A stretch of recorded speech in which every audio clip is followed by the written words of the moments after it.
Bismillahirrahmanirrahim. I've been sitting since morning. I thought this is the only occasion I can get up and stand in front of you. It's a great pleasure for me to see my teacher and mentor, General Khalid Makbul. Sir, it's an honor for me to see you sitting here. I'm also grateful to Dr. Iqrar Sahab for inviting me for this. And we are lucky to have at least three ex-chairmen of the Higher Education Commission present here. I'll talk about my own experience of NUST, where I spent almost 10 years in building it from, you can say, a level which was not really up to the mark, but had the potential to be developed to the highest level. When we look at excellence in any university, I think we should look at the literature today and see what the world is saying about it. And when we say that the world needs to create fourth generation universities. What's a fourth generation university? I have just a few slides to show you. It has 4 different dimensions. Next slide. It's an institution that moves beyond traditional teaching and research to become an active driver of innovation, entrepreneurship, and societal impact. This is one. Number 2, it focuses on integration, or integrating knowledge transfer, creation, and application to foster regional economic growth, address complex global challenges, and co-create sustainable futures with the surrounding ecosystem and stakeholders. I was a member of the commission, and we had a Turkish Vice Chancellor visiting us, and he shared with us something which was different from the way we look at universities. He said, instead of building a university from the resources and the mechanism and then deciding on what we want to achieve, he said, we have reversed our model and put the impact or the outcomes right at the front, and then try to design instruments to achieve those, and then look at the resources which are required. I think that's a good way of doing it. I would say that in a way we try to do this in NUST. And I can share with you today, Alhamdulillah, NUST alumni have more than 550 companies across the globe. Out of them, there are 24 in the US and 12 sitting in the Silicon Valley. You heard Professor Rahil Nawaz. He's a NUST graduate and a big name in UK these days. If you visit NUST today, in their Science and Technology Park, they have more than 150 startups. And you will see some of the international brands also sitting there. You want to inspire your students to create an impact on the society? Take them around in all those places where knowledge is being applied to create products and new processes. Sohail Naqvi talked about Pakistan Air Force. Please go and visit 4 national aerospace science and technology parks established by them. Old Rawalpindi Airport, their terminal building, go to Lahore, Karachi, and Kamra. In the system that they created, there's quite a bit of contribution by these NASTEPs, as they call them. So if you want to create an ecosystem, you've got to get out of your campus and go around what is happening within Pakistan and happening around in the world. We became members of International Association of Science Parks back in 2009. I left NUST in December 2016. By then we were 4 members of the science parks and we were actively interacting with them. And what you call as the application of triple helix model, we started doing it back in 2009-10. In teaching, we introduced outcome-based education right then. We are lucky to have Air Vice Marshal Asif Raza sitting here. He was Pro-Rector Academics with me, a man who really got down and started building our academic programs for qualification so that we could get PEC, Washington Accords certification. So we've been working very hard on this. The university should not only focus on teaching, but also on research and innovation because they're all integrated. So what is it that you should be looking at? Number one is the entry point. What kind of intake are you getting?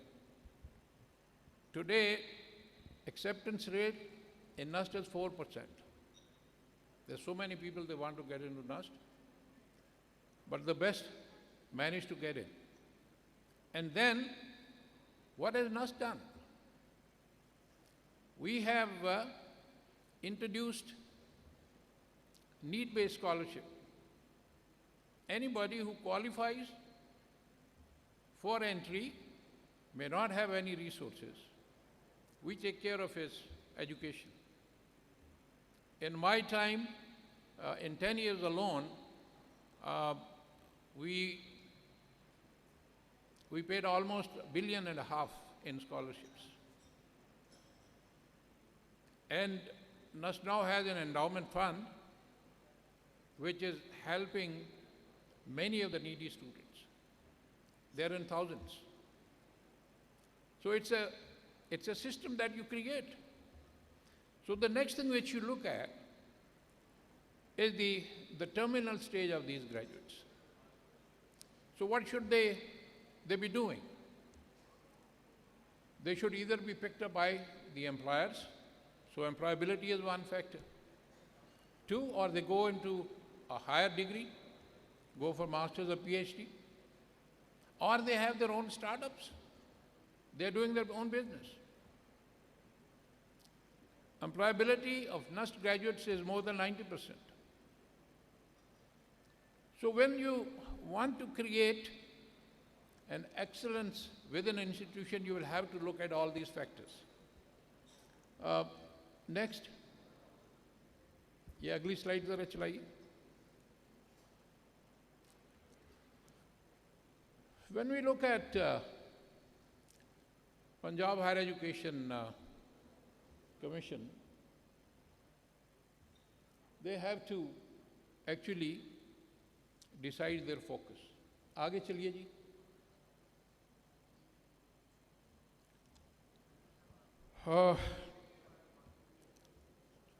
I have gone through some of the documents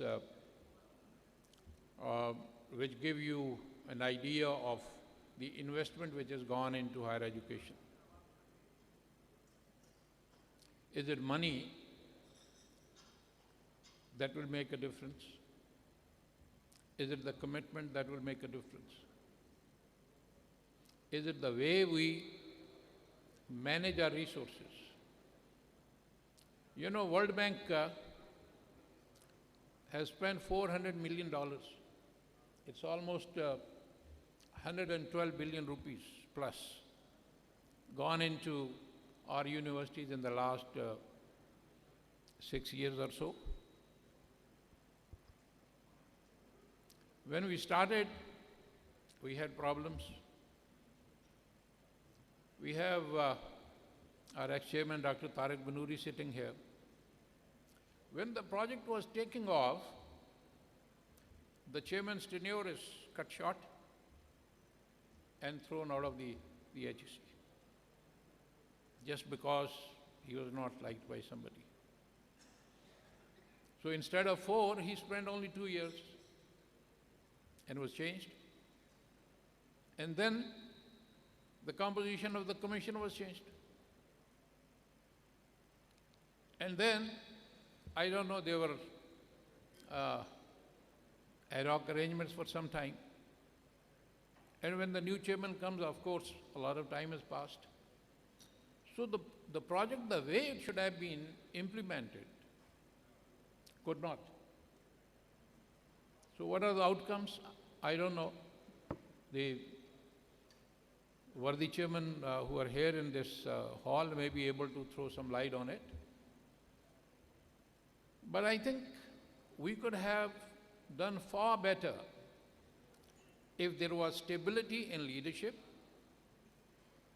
and if the institutions were not really fiddled with. HEC is always fighting battle for its survivability and autonomy. Ministry of Federal Education is always finding ways of bringing it under the control. It doesn't have the autonomy required. And I think somebody very rightly said that even universities don't have autonomy. You're all the time interfering in the systems. What happens to the vice chancellors?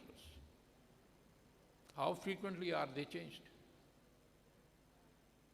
And the system of accountability, again, it requires a lot of improvement. So what do you do for excellence? You got to invest in digitization. You're talking about AI, but the campus management systems in the universities and the data feed to the higher education data repository, they're far from what you want to have. HEDR in HEC is still being fed manually. It's not fully fed by the universities themselves. So the vice chancellors actually will have to look at the introduction of digital systems within their universities and the data they can feed. You know how can it affect you badly at the international level? When you do not feed data to your HEDR, which is not accessible to UNESCO, your data is not visible internationally. So when it is not visible internationally, your achievements are not really reflected at the international level. I'm told that I'm running out of time. Next चलिए जी. Next, आगे चलिए. ये चंद एक slides हैं.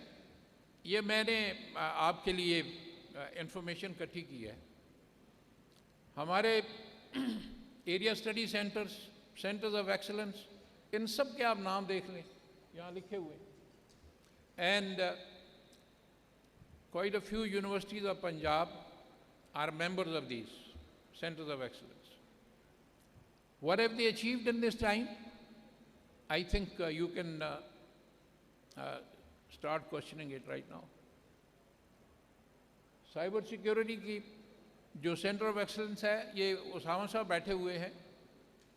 इन्होंने एक बड़ा अच्छा सिस्टम क्रिएट किया कि एक हब और many scoops centres of excellence की कि जी वहाँ पर रिसर्च बेहतर हो सकती है because you combine resources of more than one university.